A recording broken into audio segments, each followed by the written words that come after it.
estamos en la ciudad antigua de Corinto, uno de los lugares más santos para nosotros, porque aquí Pablo puso su residencia por un largo tiempo. Estuvo un poco más de 1 año y medio. Y en este lugar, a la comunidad de este lugar les escribió 2 largas cartas. Si ustedes suman los capítulos de las 2 cartas, es el texto más extenso, el más largo que escribió Pablo, se lo dirigió a esta comunidad. Y tal vez hay un par de cosas que quisiera llamar la atención. Voy a leerles lo que escuchamos, la parte que queda a continuación de la lectura que hizo Silvana aquí, capítulo 18 de los Hechos, a partir del verso 7 en adelante. Escuchen lo que dice. Entonces Pablo se retiró de allí y entró en una casa, en la de un tal Justo, que adoraba a Dios, cuya casa estaba contigua a la sinagoga. Crispo, el jefe de la sinagoga, creyó en el Señor con toda su casa, y otros muchos corintios creían, y al oír a Pablo se bautizaban. El Señor dijo a Pablo durante la noche en una visión, escuchen, no tengas miedo, sigue hablando y no te calles, porque yo estoy contigo, y nadie te atacará para hacerte mal, porque tengo yo un pueblo numeroso en esta ciudad. Y permaneció allí 1 año y 6 meses, enseñando entre ellos la palabra de Dios. Amén. Amén. Miren, tal vez, bueno, sobre esta comunidad de acá de Corinto podríamos hacer todo un retiro de 1 semana y leer los textos. Pero yo quisiera llamar la atención sobre 3 cosas. La primera, la palabra que les quiero vender se llama cotidianidad. El lugar de la revelación de Dios es la vida cotidiana. Y aquí nos cuentan la cotidianidad de Pablo. Veníamos hablándolo en el bus y aquí lo retomamos. Pablo era un tejedor de carpas, de tiendas de campaña. Y en medio de la cotidianidad, él que decía, mire, yo voy a hacer carpas, los sábados voy y predico a la sinagoga, porque yo no quiero serle, él utiliza la palabra gravoso, es decir, yo no quiero ser un recostado en la casa de alguien para que me mantengan. Sí, yo no quiero ser una carga para nadie. Yo quisiera vivir de lo que hago y darles de regalo mi experiencia de Dios. Por eso el sábado él iba a la sinagoga y de regalo, para no cobrarle a nadie nada, él vivía de lo que vendía de sus carpas, pero su regalo era presentar a Dios. ¿En dónde? En la cotidianidad. Por eso los primeros en ser evangelizados son sus compañeros de trabajo, son los que estaban con él, una familia, y quiero llamar la atención sobre eso. Priscila y Áquila, una familia. Y luego se queda en la casa de un tipo que se llama Justo. Y luego el del que primero nos cuentan que se convirtió, el tipo que vivía al lado de la sinagoga, ¿se escucharon? Crispo. Para que un nombre permanezca en el Nuevo Testamento, esté consignado, significa que terminó siendo alguien importante para la comunidad cristiana primitiva. Si no, no estaría registrado. Ese es uno de los datos de fiabilidad histórica de un nombre en la Biblia.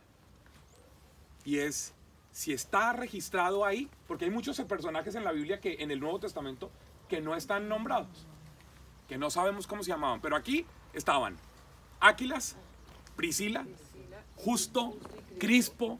Quiere decir que aquí hubo personas que en su vida cotidiana escucharon a Pablo. Óiganme, yo quisiera que pensaran en su vida cotidiana y en su trabajo.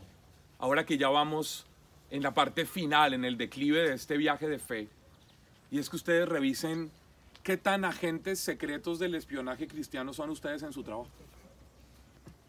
Si la gente ve que ustedes son cristianas de ir el domingo a misa, el jueves a la hora santa, el martes a la asamblea, pero en el trabajo la gente notará que ustedes son cristianos.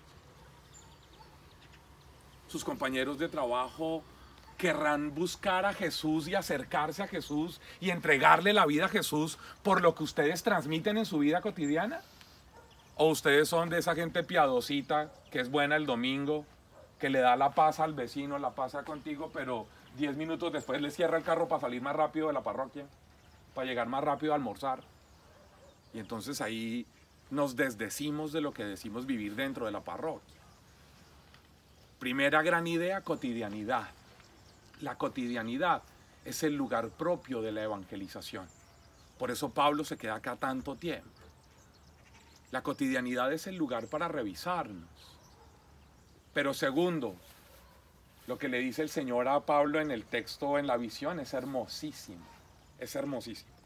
El Señor le dice, no tengas miedo, sigue hablando y no te calles, porque estoy contigo y nadie te atacará para hacerte mal, porque yo tengo un pueblo numeroso en esta ciudad. Quiero que piensen un momento en sus miedos. Aquí nos cuentan que Pablo tenía miedo. Porque uno no le dice, Shadia, no tengas miedo si no tiene miedo. Cuando yo le digo a Pancha, Pancha, no tengas miedo, pues cuando yo veo que tiene miedo. Y aquí el Señor le dice a Pablo, no tengas miedo. ¿Por qué? Porque es hermoso ser humano y tener miedo y saber que yo cuento con Dios. Pablo aquí tenía miedo. Estaba en medio de una sociedad rica, como escuchamos, de una comunidad rica, de una comunidad con un montón de cosas. No se les olvide que se ajustó el término, el verbo corintiar, que era venir a los marineros, pasar por aquí con mucha frecuencia para ser atendidos por las sacerdotisas de la diosa Artemisa, damas de compañía, el protoprepago de nosotros. Y nos encontramos con que Pablo en medio de esta situación siente miedo. Y yo quiero pedirles que piensen un momento, hoy en sus vidas, ¿a qué le tienen miedo? Normalmente le tenemos miedo a lo desconocido, le tenemos miedo a la muerte, le tenemos miedo a la enfermedad, le tenemos miedo al sufrimiento, le tenemos miedo a no ser los papás que nuestros hijos necesitan que seamos. Le tenemos miedo a un montón de cosas. Y ¿saben qué? Yo quisiera decirles aquí, sea cual sea la situación que estén pasando, hoy el Señor aquí, como a Pablo, nos dice, no tengan miedo que yo estoy contigo. No se callen, no renuncien, no tiren la toalla. No tengan miedo. Hoy Jesús a Pablo en este lugar le dijo, no tengas miedo. Tía, no le tengas miedo a la soledad. Tu nuevo estado de vida se llama viudez. Y es un nuevo estado de vida. Como en un tiempo fue la soltería, como en otro tiempo fue el matrimonio. Hay otro estado de vida que se llama viudez. Las que están despachando a sus hijos y empiezan a quedarse solas. Yo escuchaba a Pancha anoche que decía, es que ya nos quedamos solos en la casa. No le tengas miedo. No tengan miedo. Este es un lugar para revisar a qué le tenemos miedo. Y encontrar que aquí el Señor nos dice, pero si yo estoy contigo. No tengas miedo. A eso que estás pensando, Jazz, que va a tocar cuando llegues. A la salud. Al tema de los riñones de tu gente. No tengas miedo. Hoy aquí el Señor dice, no tengan miedo que yo estoy con ustedes. Primero, cotidianidad. Segundo, no tengan miedo. Y tercero, aquí fueron capaces los de la sinagoga de abrirse a la novedad de Jesús. Este es un lugar para dejar atrás nuestras comprensiones antiguas de Dios. Crispo, Justo, todos ellos eran judíos. Priscila, Aquilas, todos ellos eran judíos. Y gracias a Pablo, escuchen lo que voy a decir, a Pablo y a su predicación, ellos renunciaron a su creencia en el Dios de la sinagoga y adhirieron a Jesús. No gracias a la predicación, solamente gracias a Él, a verlo coser carpas, a verlo caminar, al verlo poner su casa aquí por año y medio, al verlo ir a comprar al mercado, al verlo vivir y también a escucharlo predicar los sábados. La gente judía de aquí, los corintios y los judíos, decidieron abrirse a Jesús. Qué bueno sería que nosotros hoy renováramos en este lugar santísimo nuestra adhesión a Jesús. 3 palabras: cotidianidad, no tengan miedo, y la novedad es Jesús. Él es la novedad. Les propongo que cierren sus ojos un momentito y especialmente piensen en aquello que nos da miedo, en aquello a lo que le tememos, en eso que hoy nos genera angustia. Señor de la vida, esta comunidad era esa comunidad súper carismática, llena de lenguas, profecías, visiones, sanaciones, milagros, profetas, maestros, un montón de carismas. Pero aquí a ellos, a los que vivían acá, tú también les dijiste que no servía de nada tanto carisma si no era movido, sustentado fundamentalmente por el amor.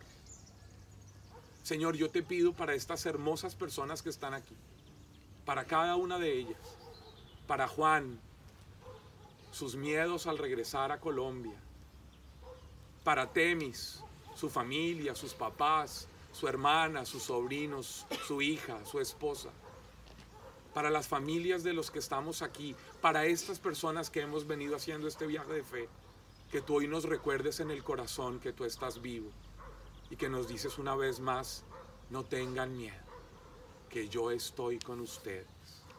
No tengan miedo, que yo estoy aquí. No se callen, sigan mostrando en la vida diaria, en la cotidianidad, que solo Jesús es la novedad de Dios y que solo Él nos puede hacer felices. No tengan miedo y sigan adelante. Caliéntanos el corazón, Señor, con tu voz, con tu amor y con tu presencia en medio de este lugar santísimo. Danos la fuerza de tu espíritu para poder vivir como tú querías que viviera esta comunidad que fue fundada por tu amor en este lugar. Tú que eres digno de gloria y majestad por los siglos de los siglos. Amén.